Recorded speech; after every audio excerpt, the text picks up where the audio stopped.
Abraham Lincoln is remembered as one of the greatest American presidents ever after leading the United States through the country's greatest moral, cultural and political challenge, placing himself in the history books by succeeding in preserving the Union, abolishing slavery and modernising the US economy. He was also the first American president to be assassinated. The build-up, execution and aftermath of the assassination is surrounded by conspiracy, coincidence and tragedy that ended up shaping the Reconstruction effort following the Civil War by damaging the relationship between the North and the South and handing the more radical Republicans a reason to punish the South, flying in the face of what the assassin John Wilkes Booth and his co-conspirators wanted to achieve by killing Abraham Lincoln in the Ford Theatre.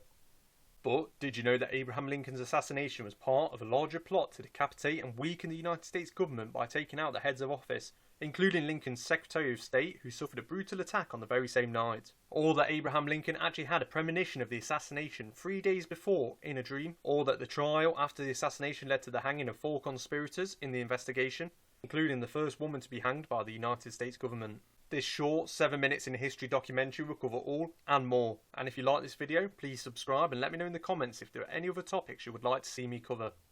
Abraham Lincoln was assassinated by the famous stage actor John Wilkes Booth on April 14, 1865, while attending the play Our American Cousin at the Ford Theatre in Washington, D.C. However, despite being shot in the head, he did not die until the next morning. The assassination was part of a larger conspiracy led by Booth to revive the Confederate cause by eliminating the most important officials in the United States government. The co-conspirators, Lewis Powell and David Herold, were tasked with killing the Secretary of State and the Vice President, but only Booth's assassination attempt on Lincoln was successful. John Wilkes Booth was born into a family of stage actors and had become a celebrity in his own right. He was also a Confederate sympathiser. In the final years of the Civil War, hatched a plan to kidnap Lincoln and blackmail the North. While they had never met, Lincoln did in fact know who Booth was and had seen him perform at the Ford Theatre and had even invited him several times to the White House. Booth's original plan to kidnap the president failed as Lincoln never went to the play they expected that evening, instead opting to attend a ceremony at the National Hotel. Ironically enough, Booth was staying at the National Hotel at the time, and if he didn't leave to kidnap Lincoln, he might have been able to attack him there. At the same time, the Confederacy in the South was collapsing, and by the 3rd of April, 11 days before Lincoln's assassination, the Confederate capital of Richmond, Virginia, had fallen to the Union Army. Then in just under a week, the Confederate Army surrendered to the Commanding General of the Union Army, Ulysses S. Grant. Because of the situation with the war, Booth had more than enough motivation to want to avenge the South. It's also believed that Booth harboured a deep and resenting jealousy of his more successful older brother, Edward, who was a loyal Unionist. Booth was also adamantly against abolition, with it being reported that after Lincoln gave a speech promoting black voting rights, Booth threatened that it would be the last speech he would ever give. Interestingly enough, Lincoln actually had a premonition of his own assassination 3 days before his death. Lincoln recorded a dream to his bodyguard where he wandered around the White House and stumbled upon a corpse and a crowd of people in mourning. After asking the guards who the dead body is, they replied the president, killed by an assassin. Lincoln had suffered assassination attempts before, so it's likely this troubled him, with a previous attempt resulting in someone shooting a hole in his hat. Paranormal investigators believe this may be a sign of a connection with the beyond, or of spirits trying to warn Lincoln. They also believe Lincoln's ghost haunts the White House to this day. Make of that what you wish. On April the 14th, Booth visited the Ford Theatre at midday to pick up a paper. While he was there, he learned that Lincoln and Grant were due to see a play at the theatre that very night. Booth had performed at the Ford Theatre several times previously, so knew this would be his perfect chance to attack Lincoln. He quickly visited one of his co-conspirators, Mary Surratt, to organise the firearms and instructed the rest to meet for a final time. Booth gave his orders to the gang. Lewis Powell was assigned to kill the Secretary of State, William H. Seward, at his house. George Atzerodt was given instructions to take out the Vice President Andrew Johnson at the Kirkwood Hotel, and finally, Booth assigned himself the duty of assassinating the President as well as Grant. It is believed that Booth took the duty of killing the President himself, as he was the only person with enough celebrity status to make it all the way to the presidential box without being searched. There was some anxiety from the gang, who had originally just signed up to complete a kidnapping rather than a murder, but Booth pressured them to continue. The plan was set, and they were all instructed to strike simultaneously shortly after the clock struck 10.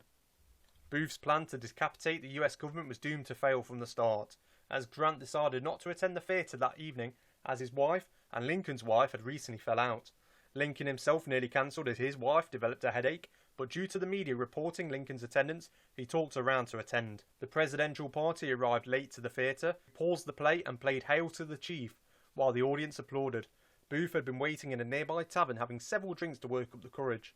The same tavern also saw the policeman assigned to Lincoln's box arrive for drinks at the intermission without returning to his post, making Booth's job easier.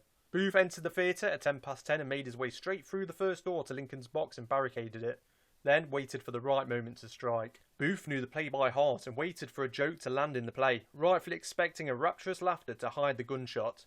As Lincoln himself was laughing at the line, Booth opened the door, stepped forward and shot Lincoln from behind.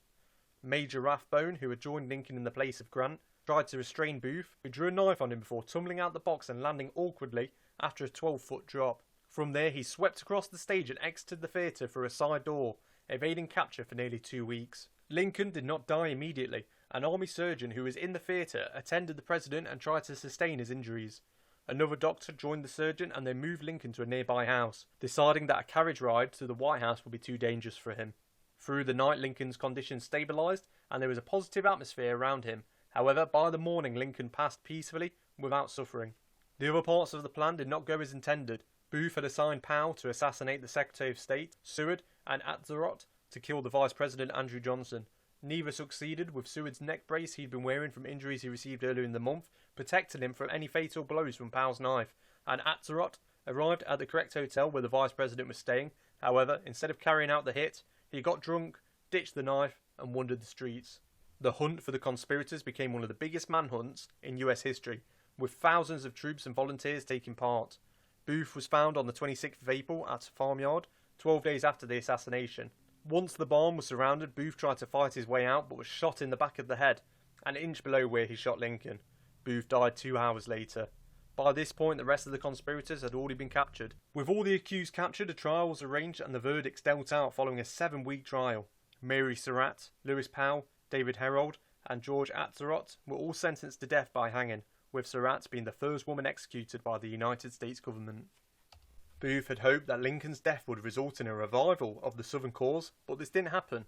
The Confederate forces had already surrendered 5 days before the assassination, and Lincoln's death did not cause a mass revival for the Confederates. The relationship between the North and the South was damaged even further and gave the radical Republicans an excuse to punish the South.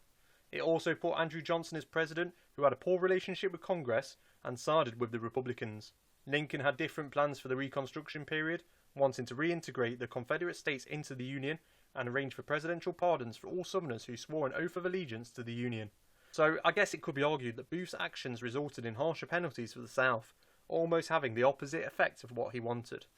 And there you have it, your 7 minutes in history video on the assassination of Abraham Lincoln. If you enjoyed my video, please give it a like and subscribe to my channel where we're making more content like this. I really appreciate you watching and look forward to seeing you next time.